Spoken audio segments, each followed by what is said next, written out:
Dear audience, welcome to the show POWERchat. In today's episode, we'll be discussing about humanitarian assistance in Nepal. Joining us today is Ms. Juja Kim, Head of Country Office in Nepal, International Federation of Red Cross and Red Crescent Societies, IFRC. Please allow me to welcome her. Welcome to the show, Ms. Kim. Thank you very much. How have you been? Oh, yeah, pretty good. You've been a bit busy, but I think it's just, You have been working with the humanitarian organization for long. You first visited Nepal in 2004. Yes, that's in right. some other responsibilities.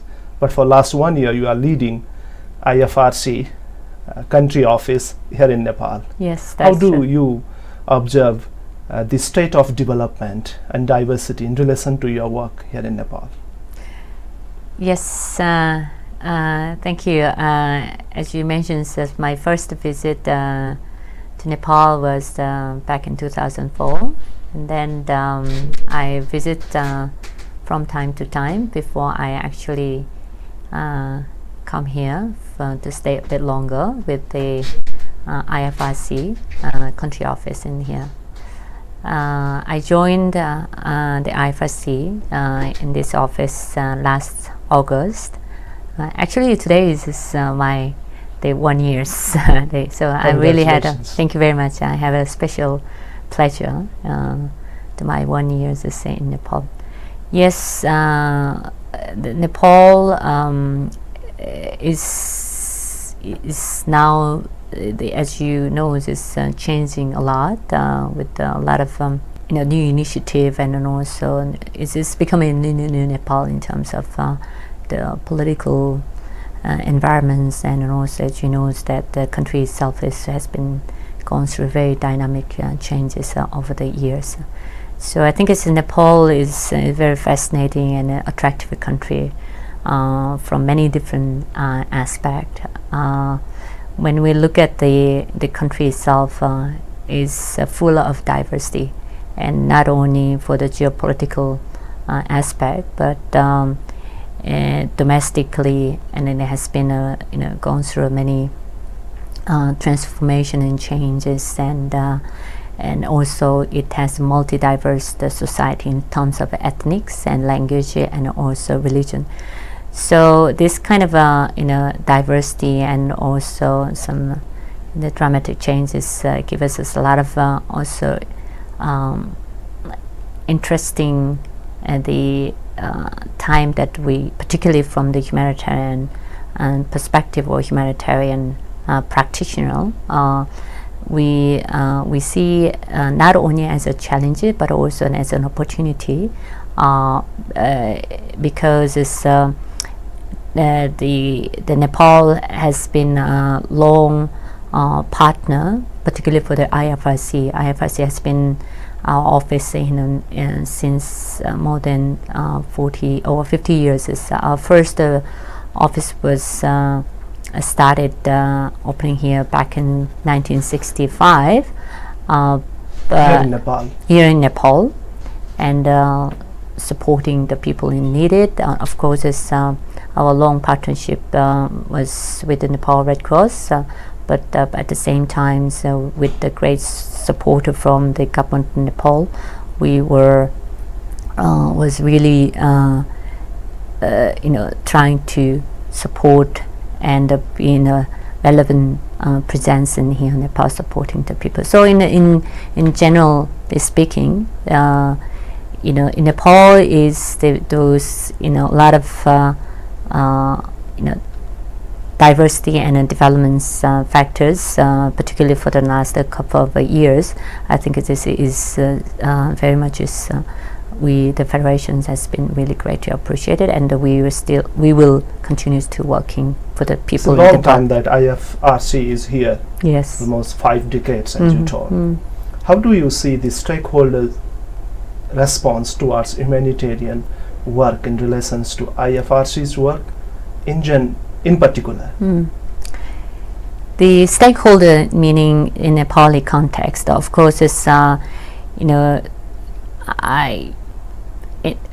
of course, it's when we had our first presence in here is a quite long time ago, but throughout the whole the period, many things has been changed. The country has been developed, and also different the partnership, and also different challenges working with different stakeholders.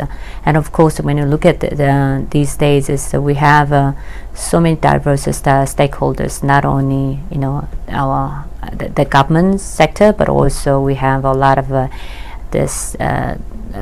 the social actors, and then also academia or private sector, or many different NGOs. So I think in a way in Nepal, from the IFRC perspective, we are trying to build a very harmonious and also very integrated way of working together among the stakeholders. I think that is something we consider as a very much is the value and then also assets working in Nepal with the different partners. Could you also shed light on IFRC's work in general globally, and in particular your work here in Nepal in relation to humanitarian and disaster issues? Yes, thank you very much. It's the Red Cross in the IFRC globally. We are prioritizes in a very special the area, particularly is like the disaster risk reduction, and the WASH, and then health, and the livelihood, and also the capacity building of our local partner. These are other area the focus is, but how to implement those area with a strategic direction is that we want first see to ensure our effective support from the international disaster management tools, and then also some expertise, and also we want to influence SADR as a leading strategic partner and working together in the individual country, and also we want to ensure that our relevance and then our support is very much effective, and also as a core partner to work with. Of course, our main federations is main the interest, and also the mandate is that we have to support our national partners, which is individual nations and society. In the federation, we have 190 members around the world, and so our those who are first responder at the local context. So federations, we are provided better coordination and supported at then on this 191 our member society to cooperate and coordinate together when it comes to the international the cooperation. But in Nepal, IFRC also has, with a great support from the partner Red Cross and Red Crescents around the world, those who want to support Nepal, we are we are in the forefront in coordinating this kind of support. And in Nepal, we have a long, and some of partner who has been working or supporting Nepal for a long time. So federations, we are bringing them together.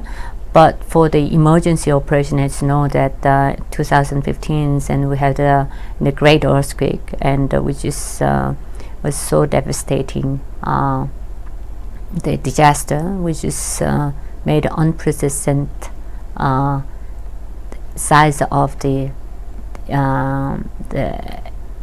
casualties, and then the federation immediately we mobilized all our supported from different partners. How do you support in post disaster situations?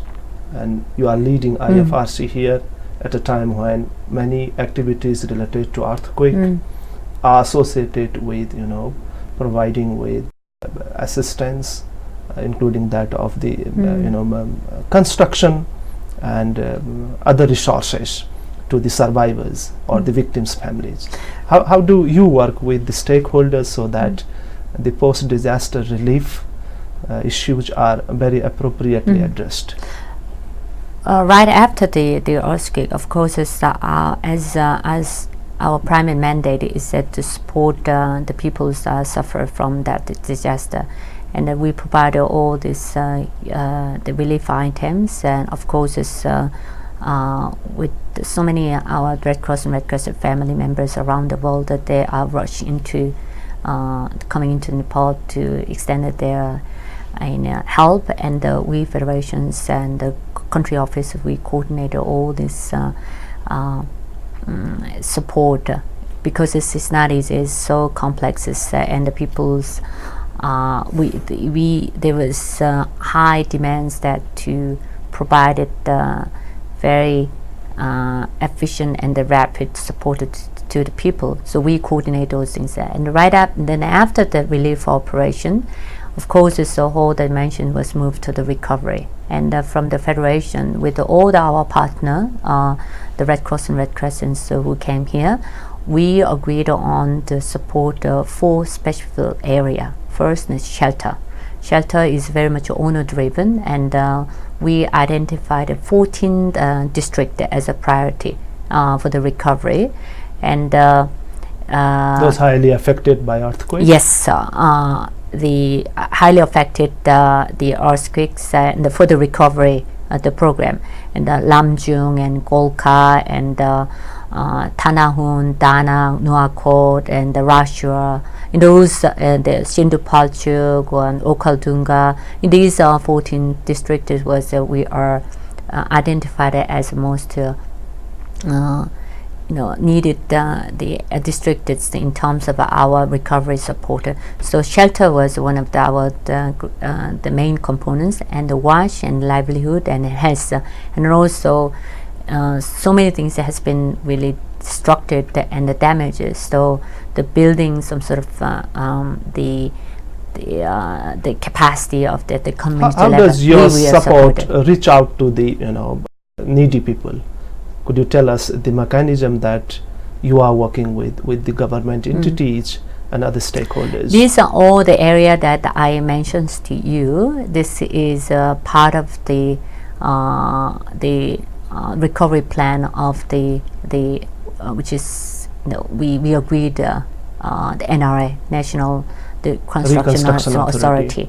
So it was the one plan on which we committed from the Red Cross and Red Crescent movement, and we presented to the NRA. This is our commitment from the movements that we want to contribute to the recovery of the of this earthquake. So everything was very much coordinated with the government, but at the same time, because this was collective effort and commitment from all the Red Cross and Red Crescent's family members, and then those who are provided in cash or in kind or personal. So we're trying to make sure that everything was very much well coordinated and well communicated with the government of Nepal, particularly with the NRA. This is the mechanism to work with. Of course, it's the Nepal Red Cross, which has a very strong network in having the sub-district level, and we have the volunteers, and we have a social mobilizer,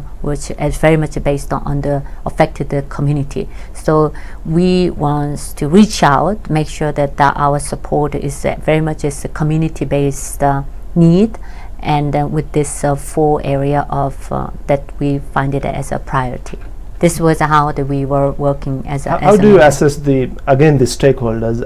By stakeholders, I mean the NRA and the other government authorities. Are you satisfied with their delivery work in relations to post-disaster plans? As you know, the earthquake, 2015, and this was the biggest the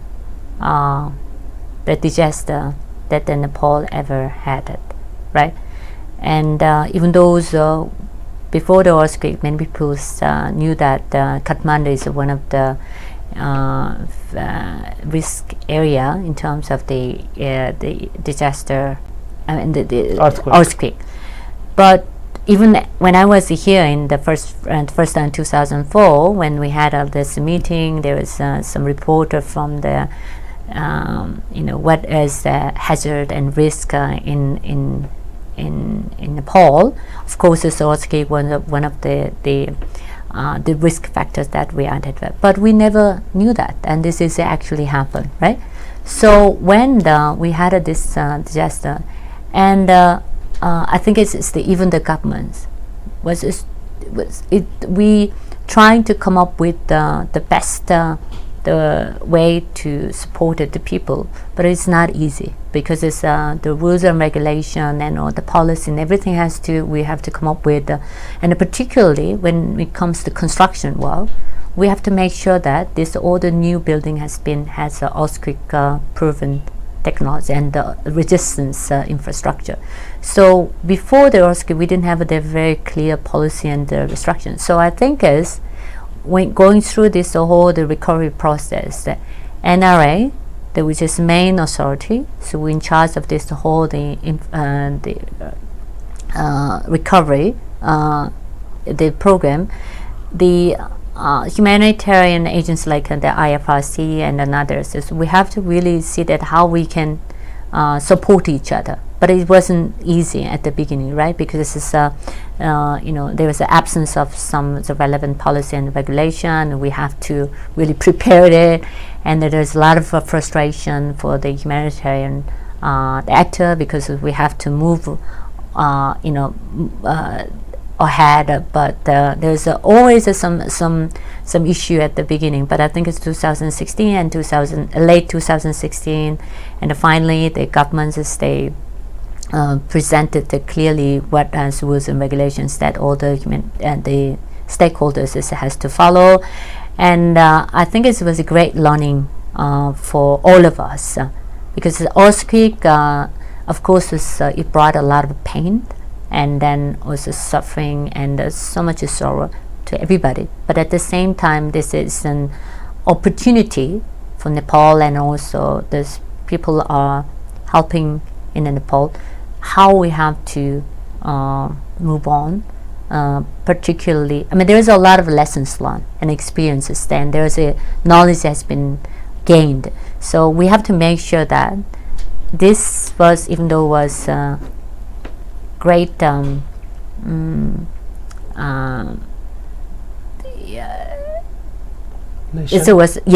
it wasn't just only that the problem, but I think it gave us the wind of the opportunity to learning and to improve the way we work.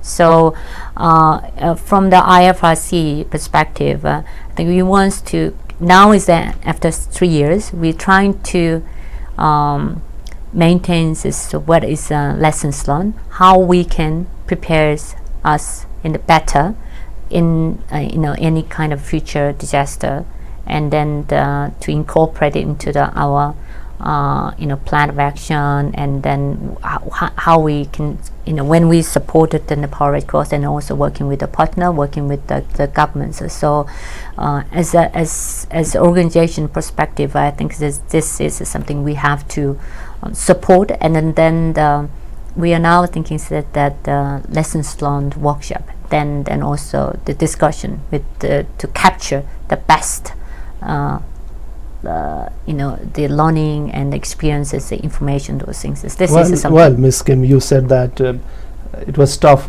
working for all stakeholders, including you, in the absence of proper laws and regulations related to disaster. What are other challenges in relations to responding, disaster here in Nepal? Yes, every disaster has the different challenges, and because it's the earthquake in here in Nepal can different the earthquake in the other country, right? So I think nevertheless we have to really see that how we can prepare that. Our previous contingency plan for the earthquake, I think it doesn't fit. It's even though we prepared, we thought that we prepared it, but we all learned that it gave us a different great challenge.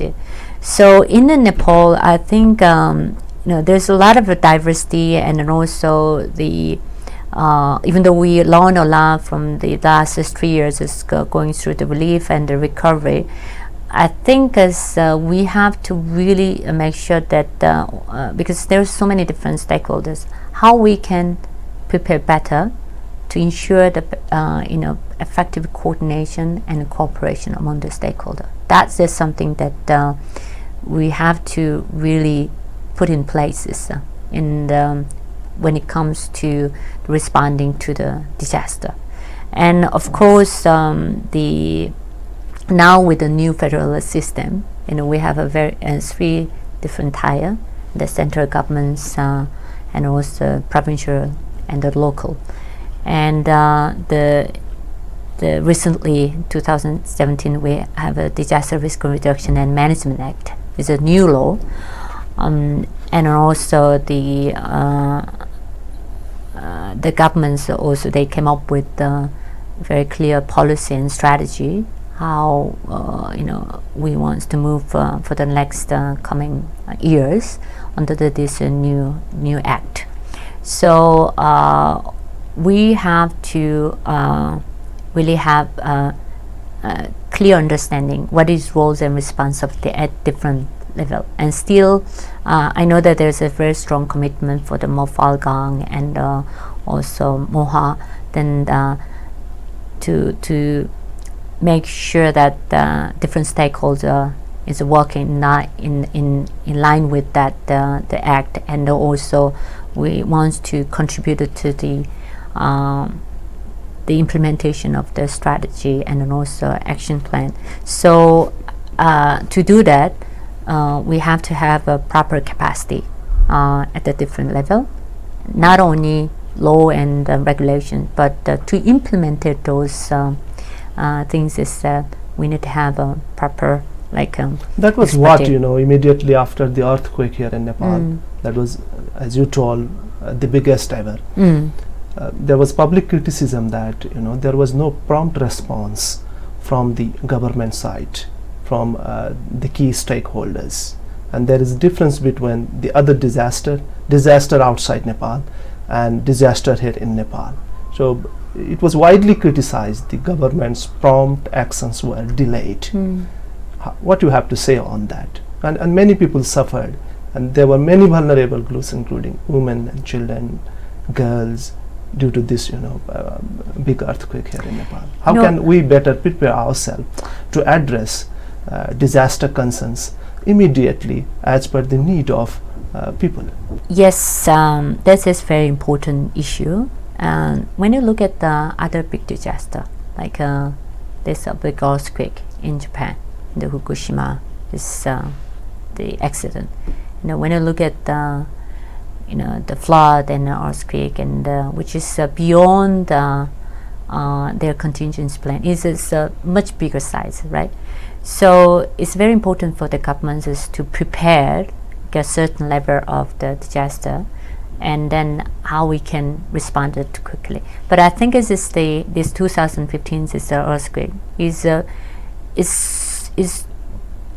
too big, and then if so much is immense that for the governments can cope with, right?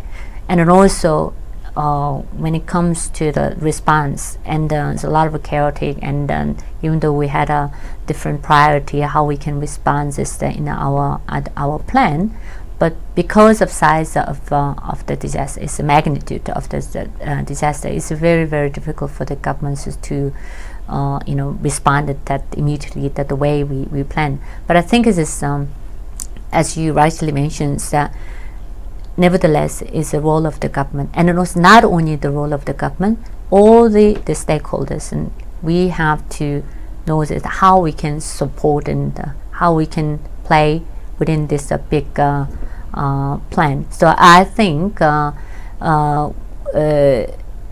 we has to make sure that how we can make sure that our expertise can be not as duplicated, but also as complemented effectively to respond to the need during the emergency. I think this is so that's why this a lot of now discussion with the governments, and the governments trying to bring all this international, and the donor agency, and then also those who are very actively presences in Nepal, to come up with a more coordinated, more harmonious, working mechanism in Nepal. So which is, I think, is, if we just do like separately, it's very difficult. So I think it's for the government. I think it's in Nepal that the government in Nepal wants to. I think it's very much learned a lot how we can bring them together, and then we can effectively respond to the need during the emergency. Ms. Kim, there are many interesting issues, but we are coming to the end of this. So I'd like to ask you about the transparency issues. How do you ensure that your technical or monetary support, going to all the stakeholders, are best utilized with utmost transparency very quickly? Okay, thank you very much. Transparency and accountability is the interests of the federations, and working and supporting as our partners, and then also our local partner. Of course, we are very much care the delivery, and then our support has to be well accounted, and it has to be reached to the people on the ground. So the federations, we are make sure that our the plan, and then our actually implementation on the ground has been well carried over. Then we have our own the evaluation and mechanism system, and we have make it very close the communication and coordination. There's tools, and we can always put in places. So the account, we want to make sure that we are accountable, not only for the people we need to support, but also the people, our donors, back donor, who are supporting the people through the IFRC and as a multilateral channel. So in closing, I think it is not only IFRC, but I think this is the most important, the priority for the humanitarian actors, to make sure that our support actually reaches the people in the ground. Well, Ms. Kim, it was a pleasure talking to you. Thank you very much for your time. Thank you very much for inviting me. Dear audience, time now to wrap up the show. Keep watching us. See you next week. Namaste.